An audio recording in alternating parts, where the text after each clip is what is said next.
بسم اللہ الرحمن الرحیم۔ السلام علیکم۔ امید کرتا ہوں کہ آپ سب خیریت سے ہوں گے۔ صلاح الدین ایوبی سیریز کے پارٹ 3 میں آپ کو خوش آمدید۔ دوستو، عیسائیوں کی طرح یہودیوں کے لیے بھی بیت المقدس بہت مقدس جگہ ہے۔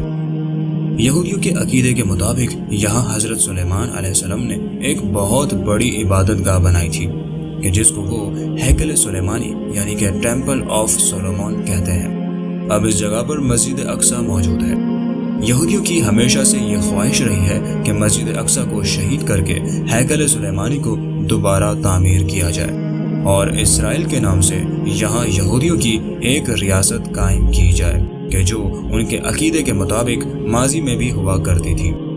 صلیبی جنگوں کے تقریباً 1000 سال کے بعد یہودی آج بیت المقدس شریف پر قابض ہیں اور اپنے اسی ہدف کو پورا کرنے کی ناپاک کوششوں میں لگے ہوئے ہیں کہ جس کے لیے یہ صدیوں سے کام کر رہے تھے اور صلیبی جنگوں میں اس کے لیے کوشش کرتے رہے۔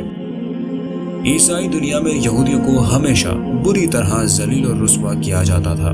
عیسائیوں کے عقیدے کے مطابق یہودیوں نے ہی حضرت عیسیٰ علیہ السلام کو سولی پر چڑھانے کی سازش کی تھی اور اس کے نتیجے میں پوری عیسائی دنیا میں یہودیوں کو بدترین دشمن تصور کیا جاتا۔ وہاں یہودیوں کی زندگی اجیرن تھی۔ یہی وجہ تھی کہ عیسائی علاقوں میں رہنے والے یہودیوں نے اپنی بقا کی خاطر مختلف بھیس بدلنے سیکھ لیے تھے۔ کچھ یہودی خود کو عیسائی ظاہر کرتے تھے۔ عبادت کرنے کے لیے انہوں نے خفیہ جگہیں بنا رکھی تھی اور اس طرح اپنی خفیہ اندرونی محافل میں اپنی یہودی روایات جاری رکھتے تھے۔ جب یہودیوں نے دیکھا کہ پوری عیسائی دنیا مسلمانوں سے متصادم ہونے جا رہی ہے تو ان کے فتنہ انگیز ذہن نے بیت المقدس شریف پر قبضہ کرنے اور یہودیوں کی ریاست کے قیام کے لیے اس موقع کو غنیمت جانا۔ موجودہ اسرائیلی ریاست کے قیام کے پیچھے بھی عیسائیوں اور یہودیوں کی وہی ذہنیت کار فرما ہے کہ جس کا سب سے پہلے اظہار 1000 سال پہلے صلیبی جنگوں کے دوران ہوا تھا۔ اسرائیل کے قیام کی پہلی منظم کوشش یہودیوں نے صلیبی جنگوں کے دوران ہی کی تھی۔ یہودیوں کی خواہش یہ تھی کہ عیسائی دنیا اور مسلمانوں کے مابین اس تصادم کے نتیجے میں بیت المقدس فتح ہو جائے تو مکر و فریب کے ذریعے اس پر قبضہ کر لیا جائے اور وہاں ایک یہودی ریاست قائم کر دی جائے۔ یہودیوں نے اس مقصد کے لیے اپنے طاقتور مسلح گروہ تیار کیے کہ جو تاریخ میں ٹیمپلر نائٹس، ہاسپٹلر نائٹس اور ٹیوٹونک نائٹس کے نام سے جانے جاتے ہیں۔ ان مسلح یہودی جنگجو دستوں نے عیسائیت کا روپ دھار کر اپنی خدمات پوپ اور بادشاہوں کے سامنے پیش کی اور یہ معاہدہ دے پایا کہ وہ صرف پوپ کے سامنے ہی جواب دہ ہوں گے۔ ان کو یہ اختیار بھی دیا گیا کہ وہ اپنے مذہبی معاملات میں کسی کے آگے جواب دہ نہیں ہوں گے۔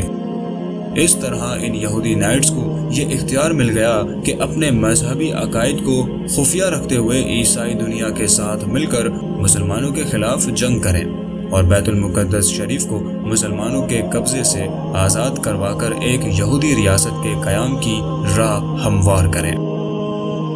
عیسائی دنیا میں آج بھی عام طور پر ان نائٹس کو عیسائی سمجھا جاتا ہے، مگر حقیقت اس کے بالکل برعکس ہے۔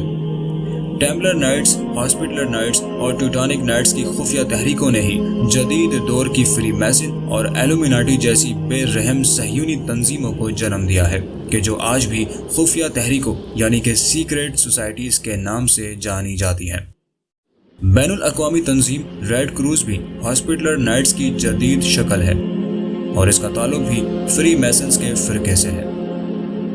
جب عیسائیوں کی جانب سے پہلی صلیبی جنگ کی تیاری کی جا رہی تھی تو اس وقت پورا یورپ تاریک دور سے گزر رہا تھا اور اس میں اخلاقیات نام کی کوئی چیز نہیں تھی اور جنگی اخلاقیات اور قوانین کا تو کوئی تصور ہی موجود نہیں تھا۔ پوپ نے صلیبیوں اور نائٹس کو کھلی چھٹی دے دی تھی کہ جب تک وہ بیت المقدس کو آزاد کروانے کے لیے جنگیں لڑتے رہیں گے تب تک وہ جو بھی ظلم و جبر، تباہی و بربادی اور قتل و غارت گری مسلمانوں کے علاقے میں برپا کریں گے وہ سب معاف اور جائز ہوگی۔ نتیجتاً ایسے وحشی اور جنگلی مسلح گروہ تیار ہو گئے کہ جن کا مقصد مسلم علاقوں میں لوٹ مار، قتل و غارت اور تباہی و بربادی پھیلانے کے علاوہ کچھ نہیں تھا۔ دوستو جب مذہبی جنون عروج پر ہو، آنکھوں میں خون اترا ہو اور ساتھ ہی اجازت بھی مل جائے کہ آپ کے تمام گناہ معاف کر دیے جائیں گے، تو پھر کوئی فوج نہیں رہتی بلکہ درندوں کا ایک گول بن جاتی ہے۔ خود یورپی تاریخ دان ان صلیبیوں کو بدترین حیوانات سے تشبیہ دیتے ہیں۔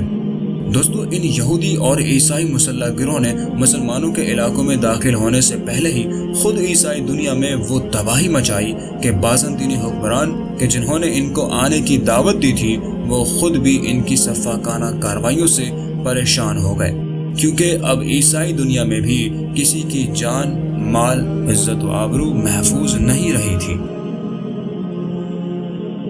دوستو آج کی ویڈیو میں اتنا ہی۔ ویڈیو اگر پسند آئی ہو تو ویڈیو کو لائک کیجئے، چینل کو اگر آپ نے ابھی تک سبسکرائب نہیں کیا تو جلدی سے سبسکرائب کر لیجئے اور ساتھ ہی بیل کے آئیکن کو پریس کر کے آل نوٹیفیکیشن کو انیبل کر لیجئے تاکہ ہر نئی آنے والی ویڈیو کا نوٹیفیکیشن آپ کو بر وقت ملتا رہے۔ پھر حاضر ہوں گے صلاح الدین ایوبی سیریز کے پارٹ 4 کو لے کر۔ تب تک اپنا اور اپنے پیاروں کا بھرپور خیال رکھیے۔ ظہیر احمد کو دیجیے اجازت۔ اللہ حافظ۔